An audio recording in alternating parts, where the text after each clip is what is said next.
कोकणात माणूस फिरला म्हणजे तो समुद्रकिनारी जाणारच. पण प्रत्येक माणूस जो समुद्रकिनारी जातो तो ह्या व्यक्तीसारखा नसतो आणि मुळात असं पुस्तक लिहित नाही. या पुस्तकात काय आहे तर मुळात कोकणाला नैसर्गिकदृष्ट्या, भौगोलिकदृष्ट्या किती संपन्नता आहे हे आपल्याला ह्या पुस्तकातून समजतं. लेखकाने पूर्ण कोकणचा समुद्रकिनारा पालथा घेतला आहे हे समजतंच, पण त्याहीपेक्षा वैज्ञानिकदृष्ट्या हा पूर्ण समुद्रकिनारा आणि ही कोकणपट्टी कशी वेगळी आहे हे आवर्जून सांगण्याचा लेखक या पुस्तकात प्रयत्न करतो.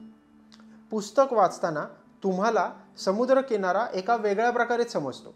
म्हणजे पुढच्या वेळेला तुम्ही जेव्हा समुद्रकिनारी जाल, कुठेही कोकणातल्या बंदरावर जाल, तेव्हा तिकडचे बारकावे एका वेगळ्या पद्धतीने आणि वेगळ्या दृष्टिकोनाने बघाल हे नक्की. तिकडची सुसंपन्नता, तिकडची वैभवता आणि वैज्ञानिक दृष्टीने एक वेगळा स्वतंत्र अभ्यास तुम्हाला या पुस्तकात मिळतो.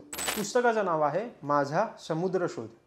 लेखक आहेत डॉक्टर श्रीकांत कर्लेकर. पुस्तक नक्की वाचा आणि अजून अशा कुठल्या विषयाबद्दल तुम्हाला माहिती हवी असेल किंवा कुठल्या पुस्तकाबद्दल माहिती हवी असेल तर कमेंट सेक्शनमध्ये नक्की सांगा.